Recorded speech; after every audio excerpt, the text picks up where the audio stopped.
How many times have you heard that text, the feeding of the 5,000? It's got to be one of the most famous texts in all the Bible. It's in different versions and different Gospels, and there it is. And I have to say that it usually comes along with this text. Right before it is the beheading of John the Baptist. And it's not, it's usually sped past. It's kind of hard to get into this. What was it like for John the Baptist to be beheaded in that time with all those people? You know, what was that like? And I'm not going to draw all the connections today, so if you leave here, especially those who haven't heard me wander around, it's okay, you're not alone. I'm going to walk away from here and say, what was that for? And I'm going to hope the Spirit can just take up the pieces and serve it for lunch, or at least a snack.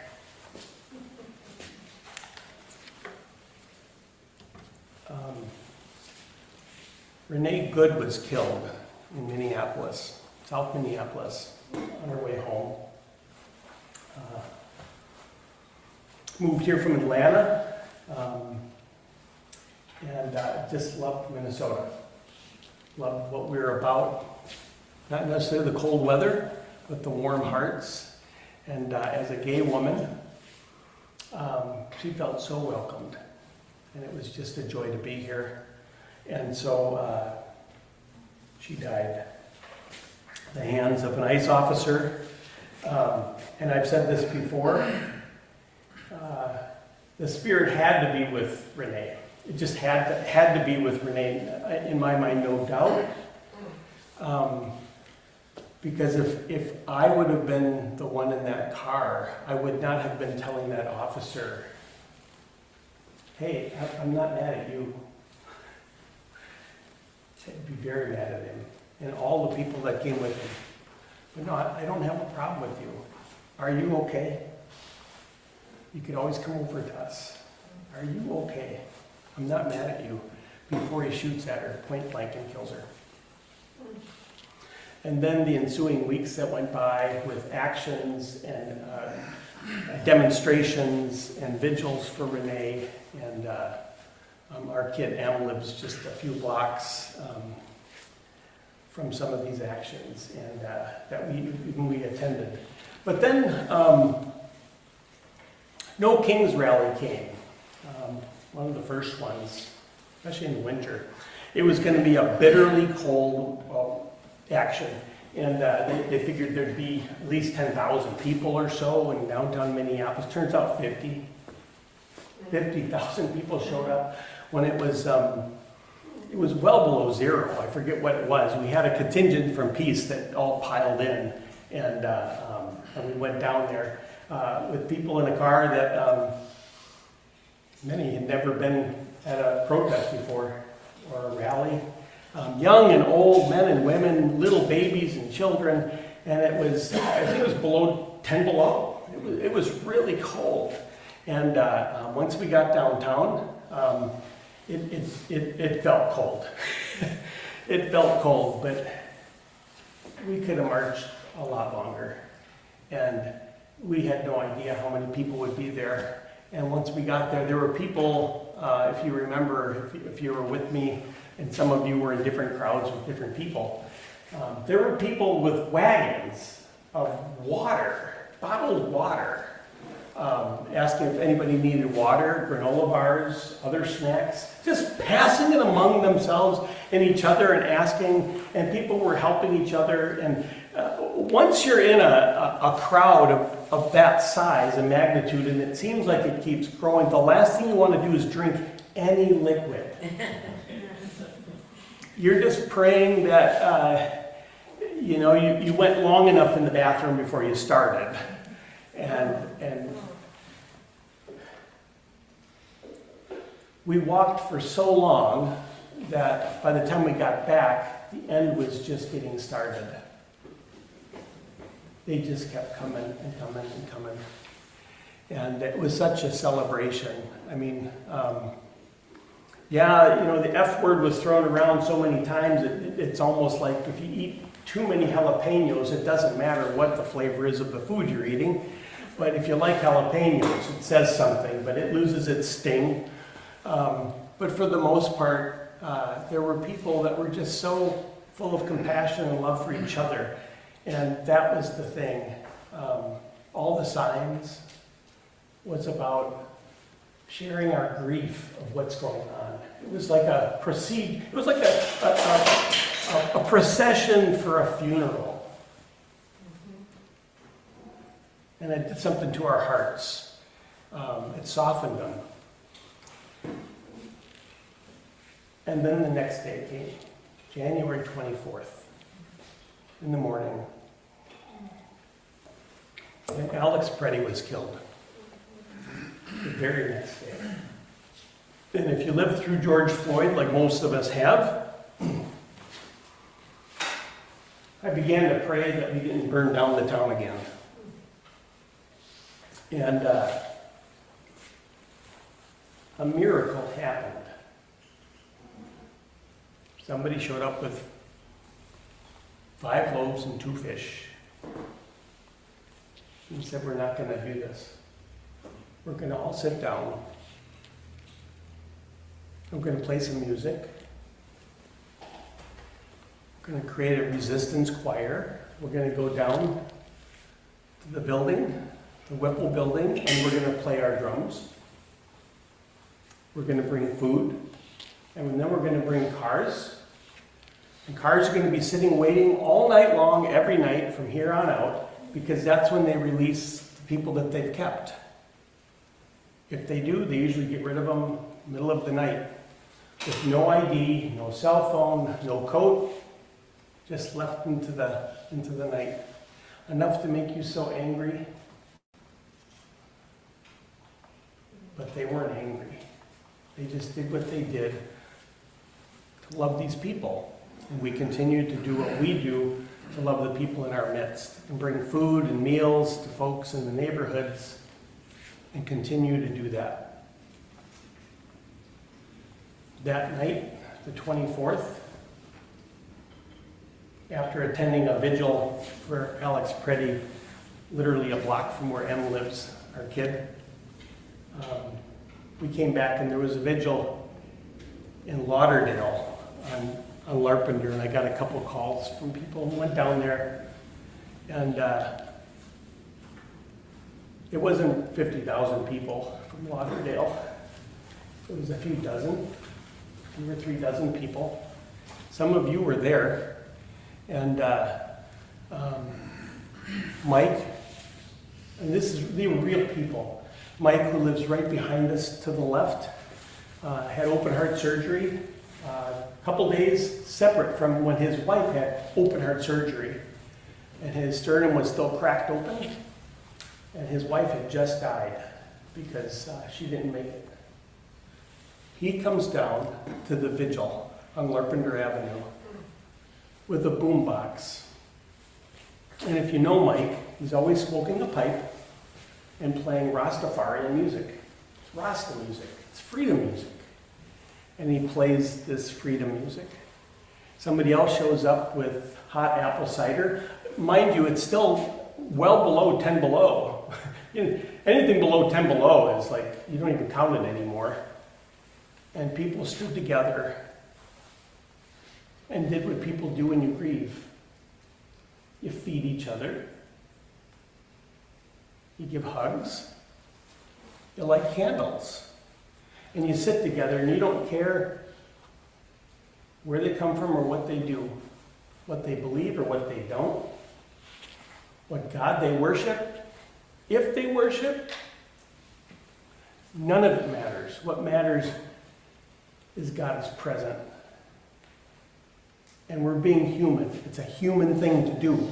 It's the most human thing we could do. Feed each other. That's actually a miracle in that circumstance. The real miracle was that we weren't out burning the town down. The real miracle in Jesus' day was that the people were grieving. It's never hit me so hard as it does this year. The people were following Jesus because it's what you do when you hear somebody's lost a loved one. You go. You show up. You bring a hot dish. You bring apple cider. You bring some warm boots and a scarf. You stand with them and you say nothing because there's nothing to say. And you light a candle. And that night, that's exactly what we did with Mike, who's just lost his wife, playing his music.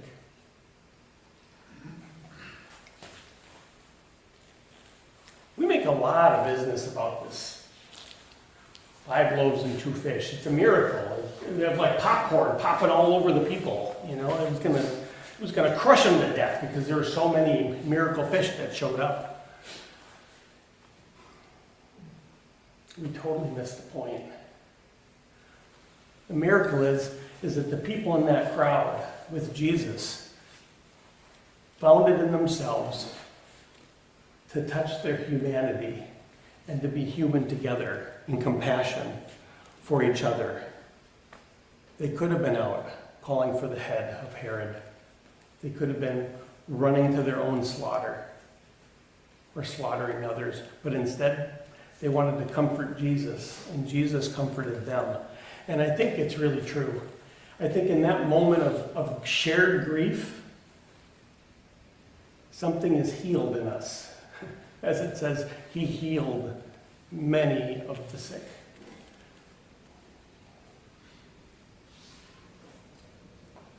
We've been through a lot in Minnesota. But here's the thing. It's still going on. As a nation, we're still doing it. As a nation, we're still killing people in their cars on their way to work. Citizens, we're still arresting them. They're still dying in the prisons for no reason other than they weren't allowed to have their medication or worse, and in many cases, just far worse. That's not who we are. That's not human. That's not who we are. And so this text is right at the heart of our nation right now. We can do a lot of things. We got elections coming too. I don't know about you, but I'm afraid to.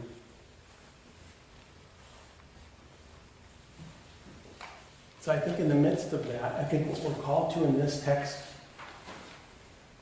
is to go on feeding each other. Keep showing up for one another. Keep putting an arm around one another. Keep playing with the kids that are tired and yawning. You should have gone to bed earlier, young man. You should have stayed in bed, is what you should have. We keep showing up, even with no words to express. Because we're all American.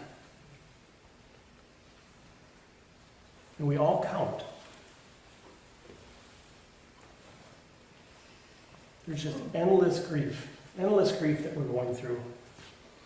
So I don't want to talk about the 5 fish and the 2 loaves, or the 2 loaves and 5 fish, and whatever hot dish they brought, doesn't matter. And how it multiplied. I know how it multiplied, and so do you. You all know. I brought so many granola bars in my pocket that day.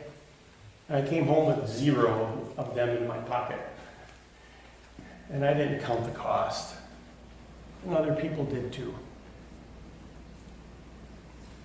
That's who we are. So, you see your Muslim friends and sisters and brothers, and it doesn't matter who anybody is. Put your arm around them. Remember your humanity and sit down and eat.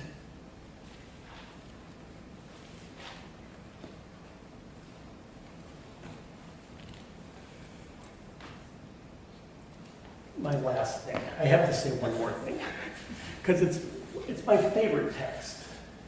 I never let this text go by. Jacob and Esau.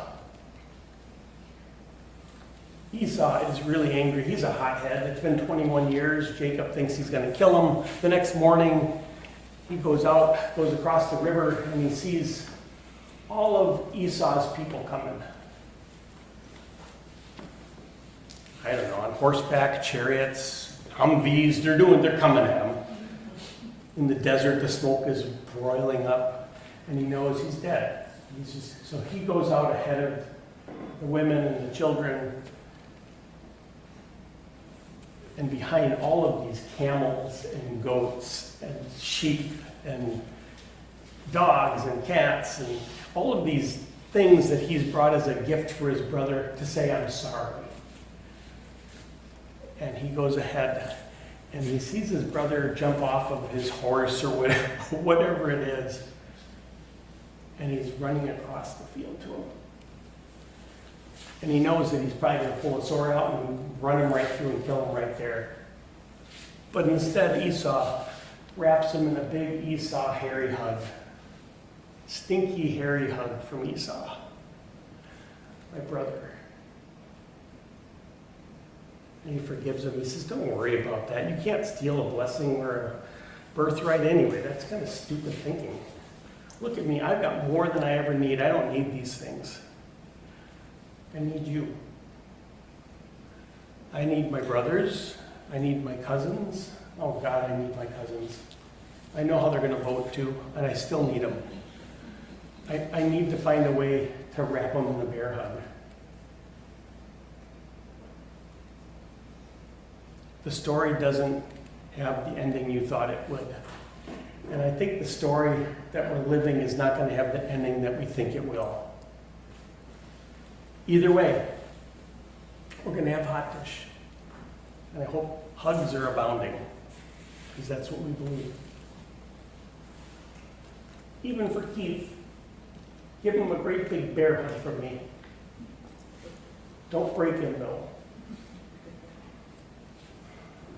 Amen.